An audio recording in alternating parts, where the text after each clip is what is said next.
ይህ የቀልብ ዶክተር ድምፅ ነው። አልሐምዱሊላህ። ታካሚዎቻችን የሚድኑ በእኛ ኃይል እንዳይመስሎት በአላህ ኃይል ብቻና ብቻ ነው። ከቀልብ ዶክተር ዓላማ ውስጥ የአላህን ተአምር ማንገስ ዋነኛው ነው። በየጊዜው በቀልብ ዶክተር ታክመው መዳናቸውን ማመን እስከሚያቀታቸው ሲቃይ የተናነቃቸው ሲገልጹ የአላህ ተአምር ምን ያህል የገዘፈና ግልጽ እንደሆነ ያሳየናል። ከህመም ወደ ጤነኝነት፣ ከጭንቀት ወደ ደስታ፣ ከጨለማ ወደ ብርሃን፣ ካላሰቡበት ወደ ስኬት የደረሱት በአላህ ተአምር ቢሆን እንጂ። ልብ ለአላህ እጅ የሰጠና የተናነሰ ሲሆን ግልጽ ይሆናል። አላህም እንዲህ ይለናል፣ አላህን ትገነዘቡና በእርሱ ታምኑ ዘንድ በችሎታው ላይ ያስረጅ የሆኑ ግልጽ ተአምራቶችን ያሳያቸዋል። አልበቀራ። ኑ ባላህ ቃል ያላህን ተአምር እናግስ። ሕክምና ማግኘት ሲፈልጉ ይሄንን ሊንክ ይጫኑ።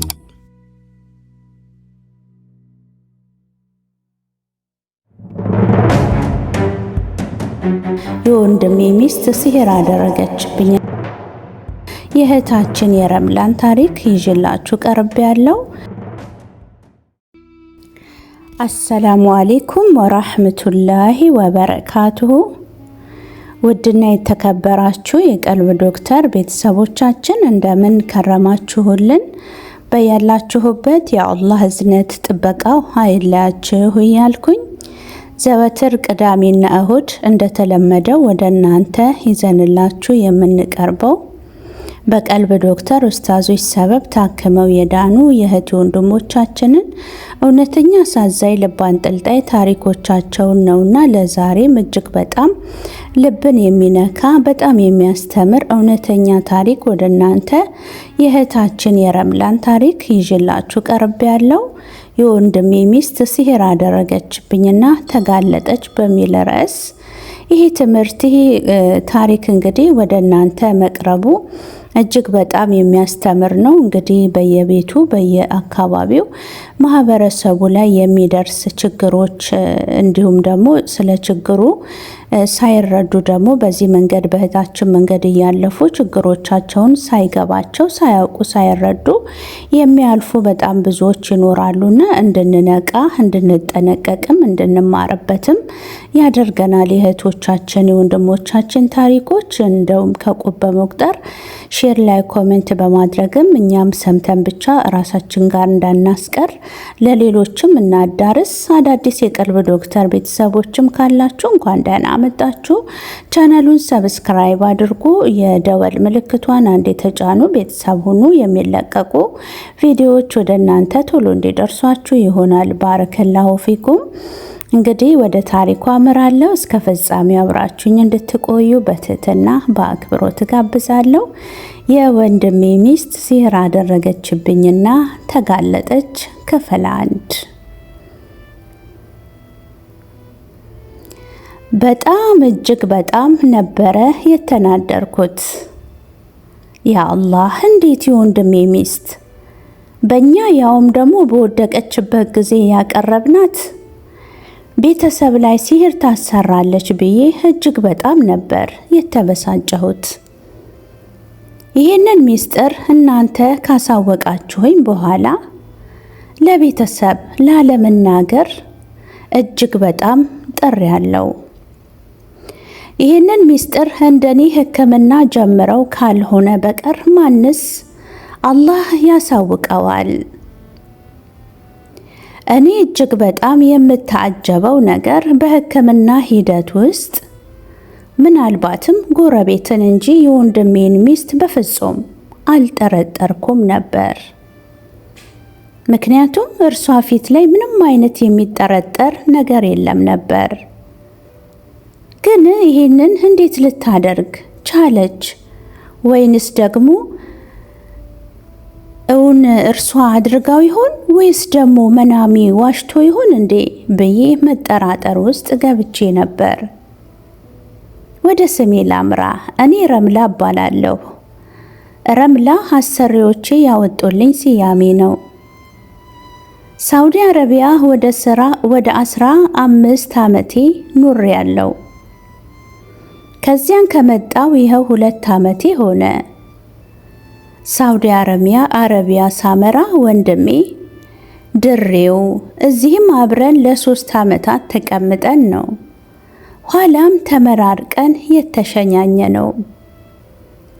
እኔ እዚሁ ሳውዲ ያለሁኝ ለቤተሰቤ ብር እንደ ማንኛውም ኢትዮጵያዊ እልካለሁ። እንደ ማንኛውም ሰው ደግሞ ከዓመት ዓመት የለበስኳቸውን ልብሶች ሀገር ቤት ያጌጡበት ዘንድ እሰጣለሁ። በየዓመቱ አረቦቹ የሚሰጡኝንም ጨምሬ ብዙ በርሜል ልብሶችን ሀገር ቤት እልካለሁ። ሀታ ለየቲሞች የሚሆኑ መልበሻዎችን፣ ቁርአኖችን በመላክ እታወቃለሁ። እኔ ይህንን ላድርግ እንጂ ከዓመት ዓመታት እየታመምኩኝ የጤናዬ ሁኔታ ግን ባሰ።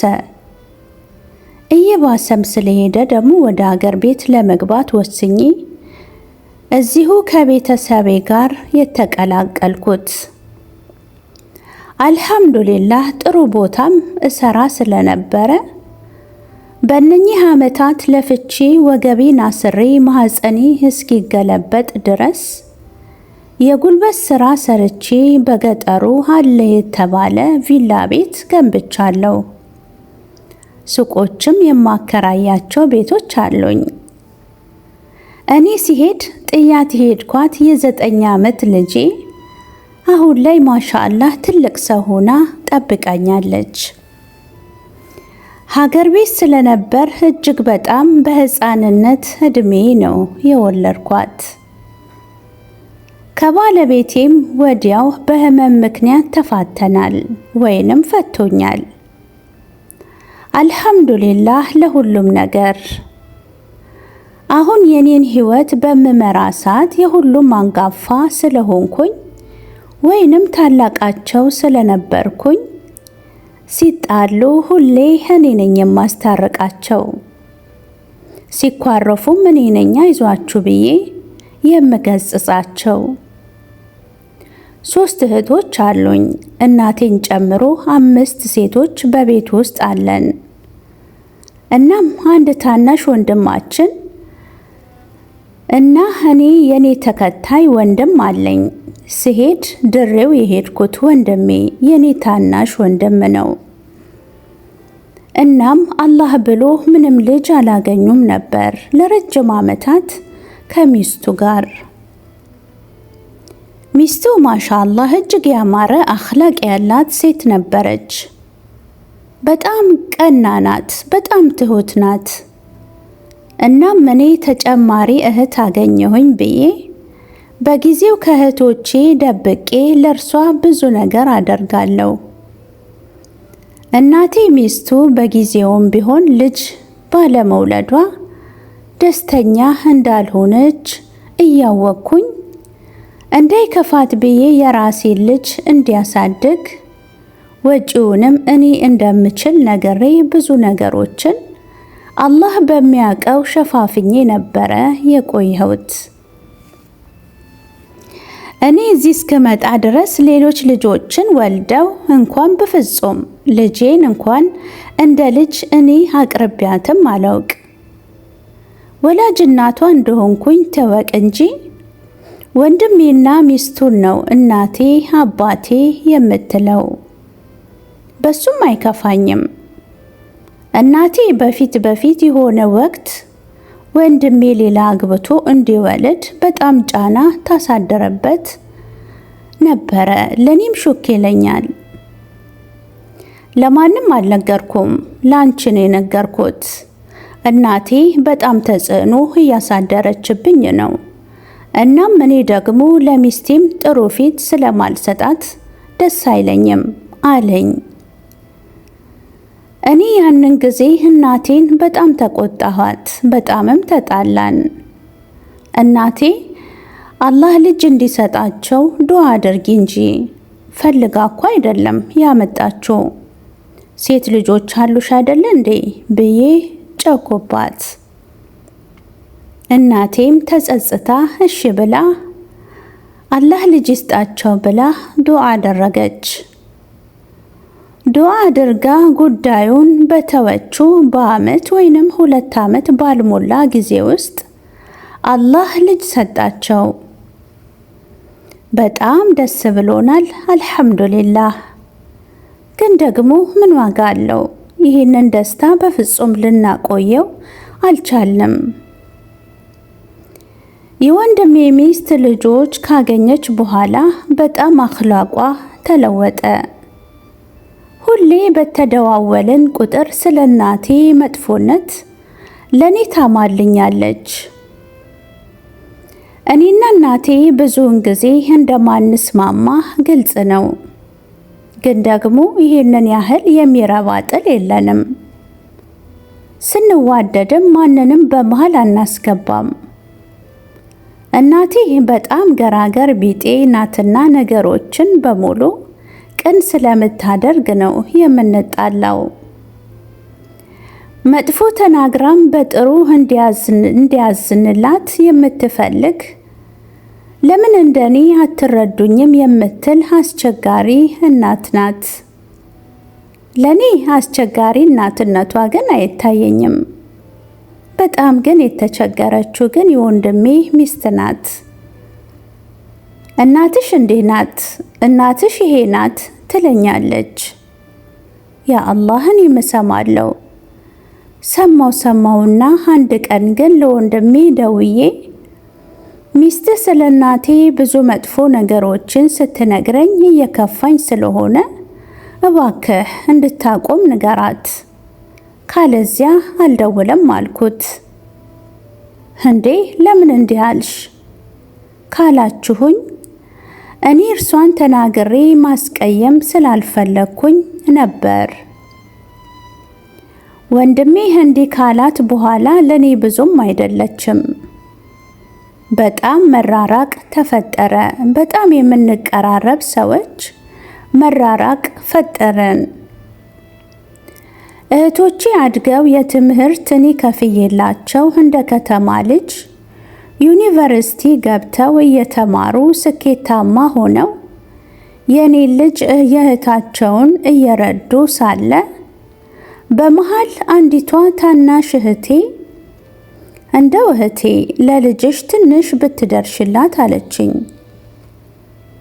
እኔ ይሄ አባባሏ አልገባኝም በወቅቱ ነበርና ለምን እንዲህ አልሽም አላልኳትም። ቆይቶ ግን አንዳች ነገር ሲከነክነኝ ስለነበር መልሼ ደውዬ ስጠይቃት ልጅሽን እንደ ቤት ሰራተኛ ነው የሚያዩት አለችኝ። እንዴ የቤት ሰራተኛ እኮ እኔ ነኝ፣ ምንድነው ችግሩ ስላት፣ አይ አንቺማ የሚከፈልሽ የቤት ሰራተኛ ነሽ አለችኝ። የእህታችን ታሪክ ክፍል 1 ይሄን ይመስል ነበር። በክፍል 2 እስክንገናኝ ድረስ ስለተከታተላችሁኝ ከልብ እያመሰገንኩኝ አላህ በሰላም እንዲያገናኘን ዱዓዬ ነው።